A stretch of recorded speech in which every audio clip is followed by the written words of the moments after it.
am the Irish guy, and hate is all around us. Yeah, I sound like the anti-Hugh Grant from Love Actually, but lads, today I'm going to take a look at every Premier League club and find each squad's most hated footballer. And lads, this is quite hard actually, because some of these squads are just filled with likable gentlemen who probably help old ladies across the street. But let's just see which player from every team have the most haters in the world. Right, let's go. Arsenal, Declan Rice. Everyone in England loves Declan Rice, right? Oh, Rice, baby! Yeah, they love him in England, absolutely. I mean, walk down the street in London and you'll probably have people drooling on his feet. Elderly grannies wanting to pinch his cheeks and stroke his ears. But oh, Declan, get a quick Ryanair flight to Dublin, and I promise you, the man doesn't leave the airport without being covered in ice cream. The fella played 3 senior full games of football for Ireland. Not underage children's football, oh no. Nah, he was in the middle of the pitch, marking Nabil Fekir. You don't get more serious than that? Yeah. There's 5 million people in Ireland, right? I mean, do you know anybody else hated by 5 million people? There's even grannies in County Kildare who'd happily take 5 minutes out from watching Grey's Anatomy to send him a nasty tweet. Aston Villa Emiliano Martinez. There are some things Emiliano Martinez physically cannot do. Whether it be eating 16 donuts in one sitting without throwing up, whether it's turning himself into a dragon off Game of Thrones, whether it's admitting to the world that his first name is actually Damien. But also, he cannot walk down the street in Paris without at least 4 bodyguards. A few years ago, Martinez was just leading a quiet, insignificant career. Some lower league nobody playing on loan at Reading. The team who actually stuck 5 past him on his Arsenal debut. He was probably asked for a selfie about 7 times a year. But no, he's since morphed into a top class goalie, won the World Cup for Argentina, and repeatedly mocked Kylian Mbappe after the match. Can you imagine if Martinez leaves Villa and goes to join someone like Leon? I mean, winning the World Cup is not the offense. No, that's fine. I mean, Leon's current manager is Fabio Grosso, someone who literally scored a World Cup winning penalty against France in 2006. Yeah, it's fine. He probably doesn't fear being served poisoned croissants in his local patisserie. No, but what Martinez did was next level. I mean, imagine if he has to sit next to Mbappe at the next Ballon d'Or. Oh, Kylian will probably spit in his drink. Bournemouth, Ryan Christie. Bournemouth have a nice, pleasant squad. Come on, do any of them really inspire utter hatred? Do you really think there's some lonely weirdo cooped up in his mum's attic, sending death threats to Gavin Kilkenny? Do you really think there's unhinged stalkers who daydream about chucking Lloyd Kelly in front of a bus? No, Bournemouth squad are a bunch of well-meaning, pleasant blokes who you'd happily invite to a picnic. But I guess the person disliked by the most amount of people, well, Ryan Christie is a 28-year-old Scottish international who, played 150 games for Celtic, helping them win 2 league titles and 4 domestic cups. So I'd imagine if he chose to walk into a Rangers pub tomorrow, he would probably be pelted with eggs. Although, this is the same guy who liked Scott Wright's Instagram post when he joined Rangers. Absolutely over the moon to be joining such a massive club. It's such an honor. I can't wait to get started. Let's go. So not only do Rangers fans not like him, but even some stubborn Celtic fans who saw that, oh, they probably believe he deserves a toothbrush up the nose. Brentford, Neil Maupay. I don't want to be judgmental here, but I'm sorry, doesn't Neil Maupay just look like the type of average footballer who's got the ego of Justin Timberlake? It's ironic that 3 years ago, he was accusing Matteo Guendouzi of being arrogant because, soon after, Brighton were dropping Maupay for the exact same thing. And on the pitch, he's a striker with an allergy to goals, but oh boy, does he leave his foot in when tackling for the ball. He's a bit of a snarling, brutish Craig Bellamy, just with a lot less skill. I don't know, maybe I'm wrong. Maybe he's got a fan club bigger than that of Britney Spears. But I would imagine that most people, if they saw this moody bloke in a pub, someone who is surlier than Nicolas Anelka, oh, they would be too scared to approach. This is a French guy who watched the World Cup at home, right? Well, just 6 months before the tournament, he was pleading with Lionel Scaloni to pick him for the Argentina squad. Oh, can you imagine both Martinez and now Maupay dancing with that Mbappe doll? Oh, he'd probably have to get his mum out of France, because otherwise people would be trying to burn down her house. Brighton, James Milner. Again, there aren't too many hateable guys in Brighton's team either. I know everybody talks about James Milner as a right proper legend, but surely Manchester United supporters are not fans of him. This is a guy who's openly said how much he and his old family despised Manchester United when growing up. He's also beaten them more times than anyone else. He's been involved in 11 wins against them. He's won at Old Trafford with 4 different teams. He was there for the 6-0 and 5-1 wins with Man City and Liverpool. He always just seems to be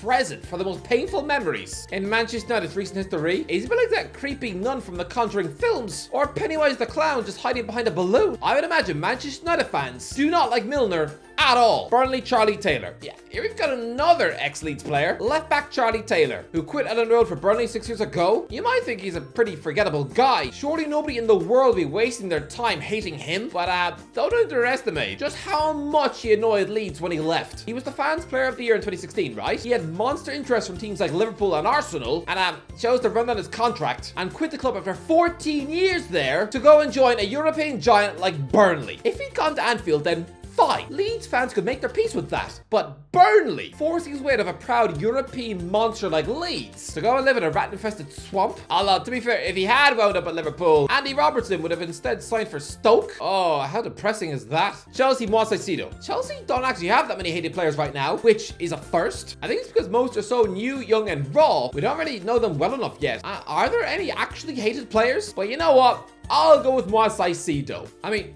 surely.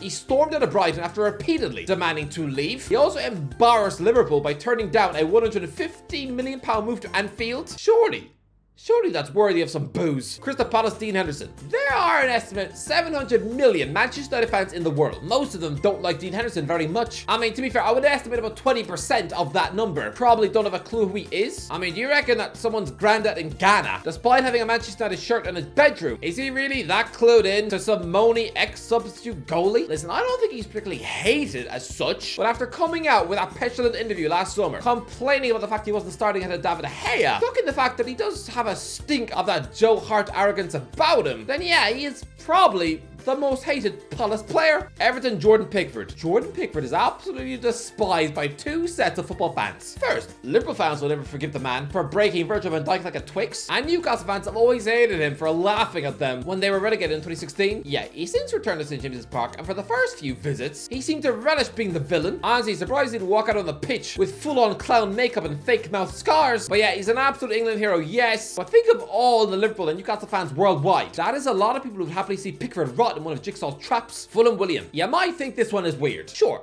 Someone like Pickford. Yes, they look like some sort of X-Men villain. Someone who wears their evil proudly on their chest. Someone who looks like, yeah, they probably would bite off a grandmother's head on the train. But William. Happy, smiley, jokey, samba boy William. Yeah.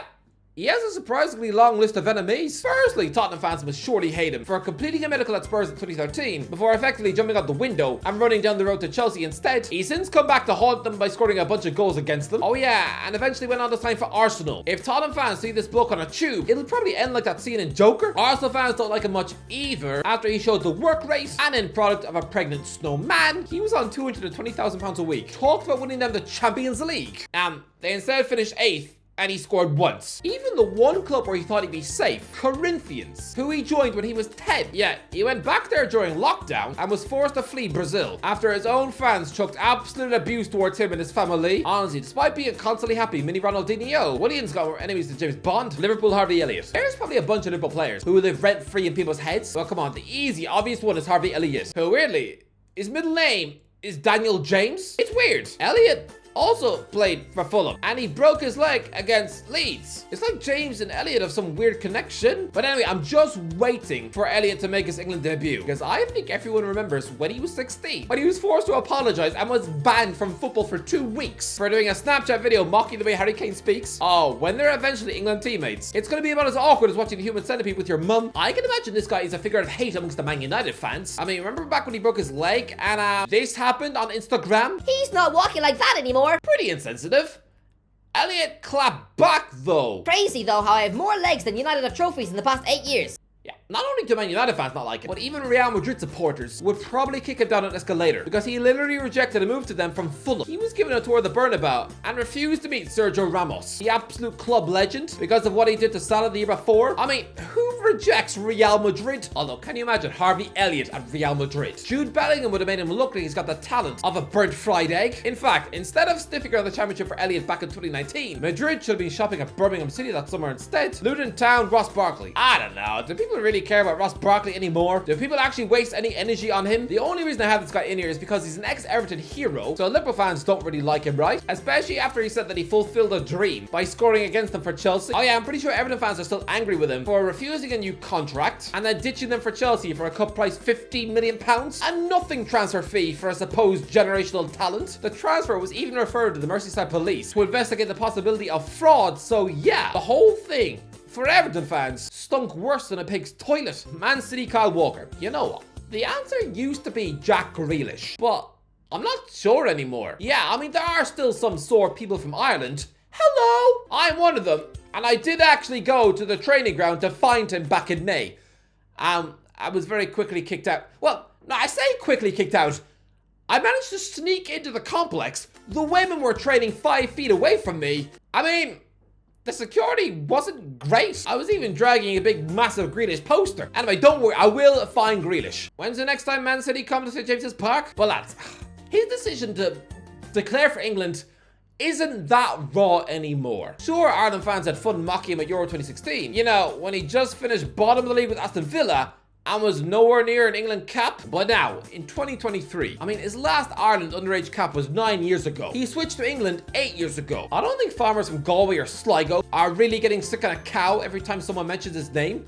Not anymore. And I think his Proper lad antics at Man City. when they won the treble has since made him a cult hero in England.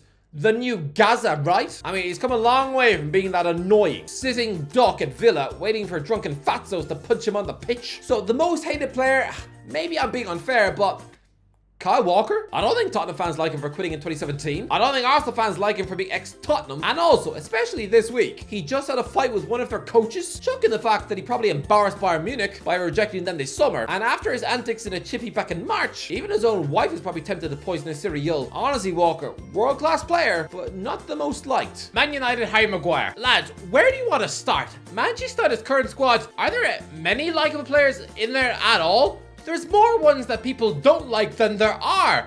I could talk about Jadon Sancho, Anthony, but right now, the answer just has to be Harry Maguire. I'm not really sure why. I know he's been a pudding £80 million flop. I know he was a stupid choice to be Man United captain just 5 minutes after he entered the building. I mean, him trying to talk down to Ronaldo. No! It'd be like me telling 50 Cent what to do. So yeah, Maguire, for whatever reason, he gets the most hate, the most abuse in football, and it's not fair. I don't know, at the risk of sounding like his mummy, I think Maguire gets too much hate. Newcastle, Loris Karius, and Anthony Gordon.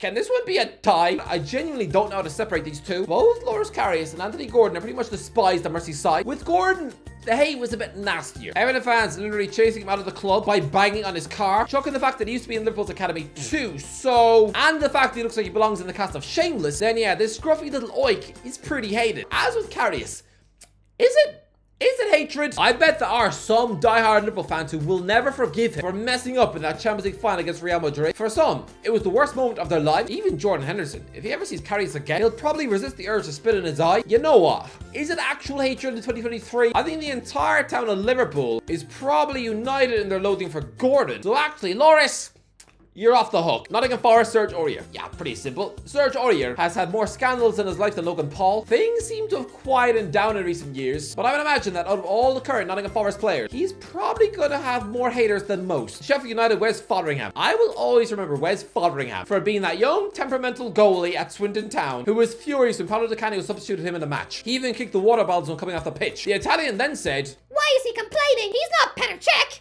He's just Wes. yeah, he eventually went on to spend 5 years at Rangers. He then got into a fight with Rangers fans on social media. Future tip, Wes Foderingham. Don't post pictures from Old Firm defeats, mate. He couldn't resist. Future tip. I will post what I want. I'm a grown man. Oh no, he's doing it again. I give 100% for this football club. A picture doesn't change that. You're entitled to your opinion, of course, but as soon as I have an opinion, everyone gets offended. Come on now. Here's my future tip, Wes. Don't book any more trips to Glasgow, Tottenham, or Richarlison. I feel mean about saying this, because is there really a reason for Richarlison getting hate? I mean, why? Because he constantly looks like he's chewing on a wasp? Nah, I mean, he's definitely got himself under the skin of Liverpool fans, yes, when he was an Everton player, especially when he lost the Champions League final to Real Madrid. He literally trolled them by tweeting out a photo of him driving the quadruple bus, and he's had Twitter spats with Jamie Carragher, thankfully not in a Danny Simpson way. His only Premier League goal last season was at Anfield too. Yeah, Tottenham lost 4-3, and Liverpool fans, oh, they laughed at him for a week. So, yeah, I guess Richarlison. And I'm guessing Neymar's pretty creeped out that he has an actual tattoo of him on his back. West Ham Kurt Zouma. He kicks cats! Next, Wolves Tommy Doyle. I don't know. Every Wolves player just seems nice. I don't know. Anyway, that's the video. What do you think? Who is the most hated player? Let me know in the comments. If you enjoyed the video, don't forget to give a like, subscribe as always. I'll talk to you in a while.